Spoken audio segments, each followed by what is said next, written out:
নমস্কাৰ আপোনালোক সকলোকে পুনৰবাৰ আপু নিউজৰ অন্য এটা ভিডিঅ'লৈ স্বাগতম জনাইছো। 1 জানুৱাৰী আহি আছে, নতুন এটা বছৰ আহি আছে। এই বৰ্ষটো আদায় হ'বগে বেছি দিন নাই, আজি হৈ গ'ল 19 তাৰিখ আৰু কেইটানো দিন আছে আৰু প্ৰায় 12টা দিন আছে। 12টা দিনৰ পাছত এটা নতুন বৰ্ষ আৰম্ভ হ'ব, 2026 চন আহিব, 2025 চনৰ পৰিসমাপ্তি ঘটিব। 2026 চনৰ 1 জানুৱাৰীৰ পৰা আপোনালোকৰ সকলোৰে বাবে বহুখিনি নিয়ম নতুনকৈ ওলাই আহিব, বহুখিনি নিয়ম চেঞ্জ হ'ব 1 জানুৱাৰীৰ পৰা। তো বন্ধুসকল, আপোনালোক সকলোৰে কাৰণেনো 1 জানুৱাৰী 2026 চনৰ পৰা কি নিয়ম সলনি হ'ব সেই সম্পৰ্কে আজিৰ এই ভিডিঅ'টোত আপোনালোকক জনাম। আজি প্ৰায় 7টা নিয়মৰ বিষয়ে জনাম, যি কেইটা আপোনালোক সকলোৰে কাৰণে সলনি হ'ব। ইতিমধ্যে বহুখিনি খবৰ মই আপোনালোকক আগবঢ়াইছো, বহুখিনি এনেকুৱা নিয়মৰ বিষয়ে জনাইছো যিখিনি নেকি 1 জানুৱাৰীৰ পৰা সলনি হ'ব। এতিয়া আজি আপোনালোকক জনাম কেন্দ্ৰ চৰকাৰে কি নিয়মৰ বিষয়ে ঘোষণা কৰিছে 1 জানুৱাৰীৰ পৰা সলনি হ'ব লগা। তো ভিডিঅ'টো প্ৰথমৰ পৰা শেষলৈকে চাই থাকিব। চৰকাৰে কেনেকুৱা ধৰণৰ নিয়মবিলাক চেঞ্জ কৰিব 1 তাৰিখৰ পৰা, তো গোটেইখিনি বিষয় আপোনালোকে জানিব পাৰিব। তো মই শ্ৰী পাঞ্জু গগৈ, আপোনালোকে চাই আছে আপু নিউজ। আহক আৰম্ভ কৰোঁ আজিৰ ভিডিঅ'। আগবাইছো প্ৰথমটো সলনি হ'ব লগা নিয়মৰ ফালে। প্ৰথম নিয়মটোৱে ওলাইছে ৰেলৱে বিভাগৰ তৰফৰ পৰা। এতিয়াৰে পৰা আমাৰ ভাৰতবৰ্ষৰ প্ৰত্যেকটো ৰেলৱে ষ্টেচনতে ৱেটিং এৰিয়া থাকিব। যেনেকৈ নেকি এয়াৰপৰ্টত থাকে ৱেটিং এৰিয়া। আপোনাৰ ট্ৰেইনখন যেনিবা আছে 12টা বজাত, আপুনি গৈ পালেগে 10টা বজাত। এই 2 ঘণ্টা সময় আগতে ৰেলৰ প্লেটফৰ্মতে ইফালৰ পৰা সিফাল কৰি আপোনালোকে ওত অকমান বহিব, তোত অকমান বহিব, তেনেকৈ টাইম পাছ কৰিব লাগে। কিন্তু আপোনালোকে যদি ফ্লাইটত মানে প্লেনত যাত্ৰা কৰে আৰু প্লেনত যাত্ৰা কৰোঁতে যদি 2 ঘণ্টা আগত আপোনালোকে পায়গে, ৱেটিং ৰুমত আৰামছে বহি আৰাম কৰি থাকিব পাৰে।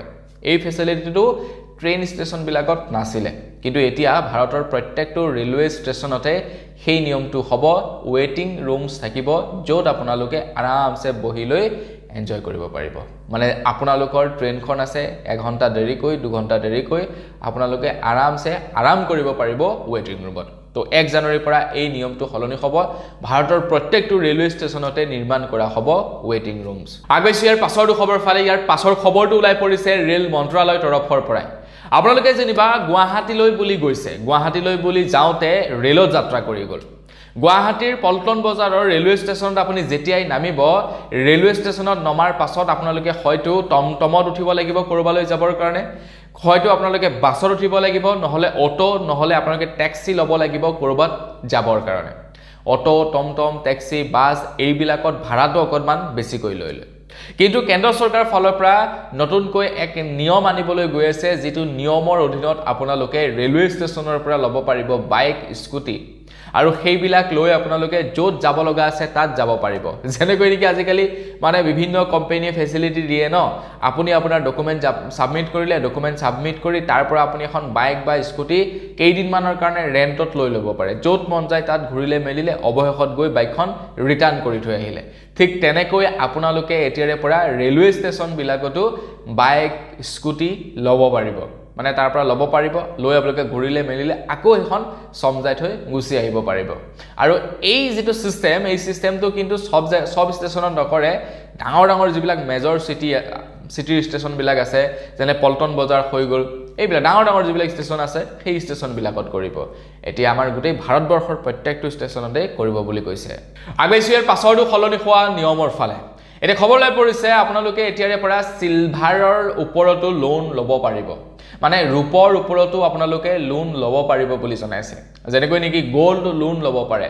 মানে বেংকত আপুনি যদি আপোনাৰ ঘৰৰ সোণখিনি জমা কৰে, তো সেই সোণৰ বিনিময়ত আপোনালোকে লোন ল'ব পাৰে। তো এতিয়াৰে পৰা চিলভাৰৰ বিনিময়তো আপোনালোকে লোন ল'ব পাৰিব। আগতে চিলভাৰৰ ওপৰত লোন ল'ব নোৱাৰে, কাৰণ চিলভাৰৰ ভেলুৱেই নাই, দামেই নাই বেছি। কিন্তু এতিয়া চিলভাৰৰ দামো যথেষ্ট হৈছেগৈ, যথেষ্ট একদম পুৰা হাই পাৱাৰ মাৰি আছে। তাৰ কাৰণে ৰিজাৰ্ভ বেংকে নতুনকৈ নিয়ম বনাইছে যে চিলভাৰ জমা কৰিও আপোনালোকে লোন ল'ব পাৰিব বেংকৰ পৰা বা NBFC কোম্পানীৰ পৰা, এইবিলাকৰ পৰা যোনে আৰু লোন প্ৰদান কৰে। তো তাত আপোনালোকে চিলভাৰ জমা কৰিও লোন ল'ব পাৰিব। সোণত যেনেকৈ আপোনালোকে লোন ল'ব পাৰে, চিলভাৰতো এতিয়া লোন ল'ব পাৰিব আগবাইছো ইয়াৰ পাছৰটো সলনি হ'ব লগা নিয়মৰ ফালে খবৰ লৈ পৰিছে 1 জানুৱাৰীৰে পৰা মাহেকত 4 বাৰকৈ আপোনালোকৰ সিভিল আপডেট হ'ব মাহেকত 4 বাৰকৈ সিভিল আপডেট হ'ব মানে প্ৰতি 7 দিনৰ মূৰে মূৰে এতিয়া 1 জানুৱাৰীৰ পৰা সিভিল আপডেট হ'ব বুলি ৰিজাৰ্ভ বেংকৰ ফালৰ পৰা জনাইছে বৰ্তমান সময়ত মাহেকৰ মূৰত আপোনাৰ সিভিল আপডেট হয় আপুনি যদি লোনৰ ইএমআই পৰিশোধ কৰিবলৈ আছে আপোনাৰ যদি গাড়ীৰ ইএমআই পৰিশোধ কৰিবলৈ আছে তো সেই ৰিপৰ্টছটো মাহেকৰ মূৰত আপডেট হয় আৰু তেতিয়া আপোনাৰ সিভিল স্কোৰ ডাউন হৈ পৰে কিন্তু এতিয়াৰে পৰা সপ্তাহত এবাৰ কৈ আৰু মাহেকত 4 বাৰ কৈ আপোনাৰ সিভিল আপডেট হ'ব মাহেকত 4 বাৰ কৈ সিভিল আপডেট হলে আপোনাৰ সিভিল এতিয়া ধপাত হৈ পৰিব মানে আপোনাৰ যেনিবা ইএমআই 1 তাৰিখে পৰে আপুনি যদি 30 তাৰিখে ইএমআই দিম বুলি ভাবে মানে এটা মাহত আপোনাৰ সিভিল কেইবাবাৰো ডাউন হৈ পৰিব আগবাইছো ইয়াৰ পাছৰটো সলনি হ'ব লগা নিয়মৰ ফালে ইয়াৰ পাছৰ নিয়মটো ওলাই পৰিছে